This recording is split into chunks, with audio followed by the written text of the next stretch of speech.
Hi class, my name is Grace Sugar and I'm going to be basing my answers off the articles about gender neutrality. So before reading these articles, I had been really unfamiliar with the gender neutral parenting methods.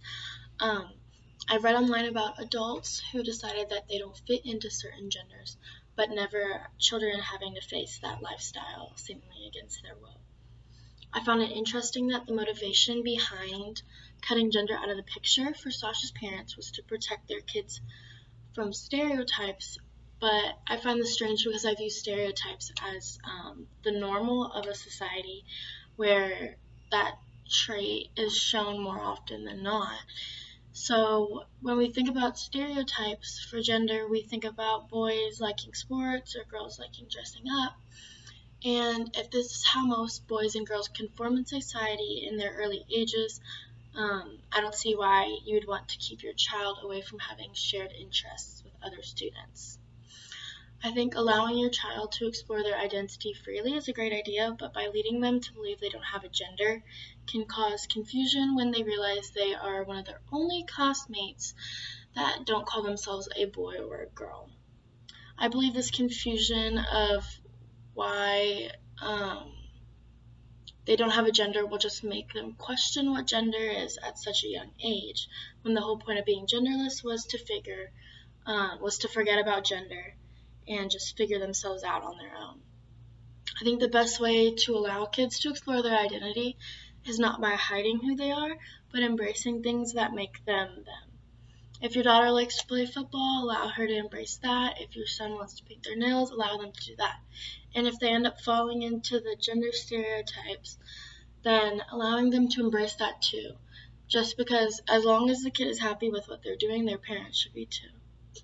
I do believe it is impossible to gender neutralize a child in the long run.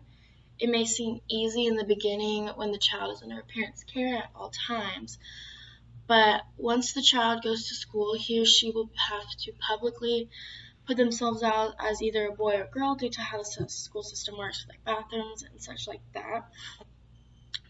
Being genderless all their life and suddenly having to navigate a new world with a new gender could cause an identity shock to this child.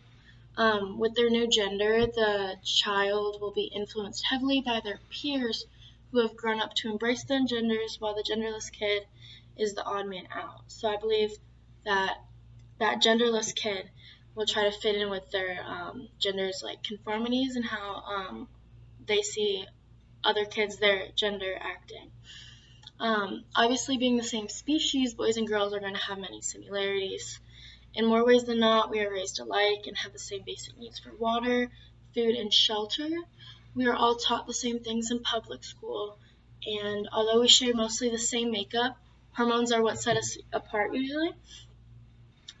Since girls have estrogen, which according to YMD is linked to serotonin levels and affects parts of the brains that create mood that guys don't have.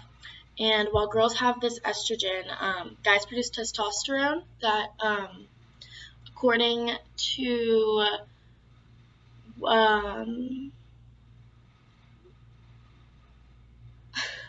according to Medical News Today, builds muscle, and this is something that girls don't have.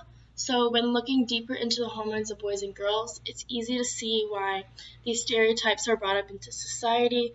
Biologically, boys grow up with more masculine features, while girls have more mood-sensitive hormones compared to boys. And since boys grow up with more built-in masculine qualities, they're usually taught to protect girls and show a certain respect to girls that they don't show to their male counterparts. So I believe that this is why we separate boys and girls, and this is why we see differences.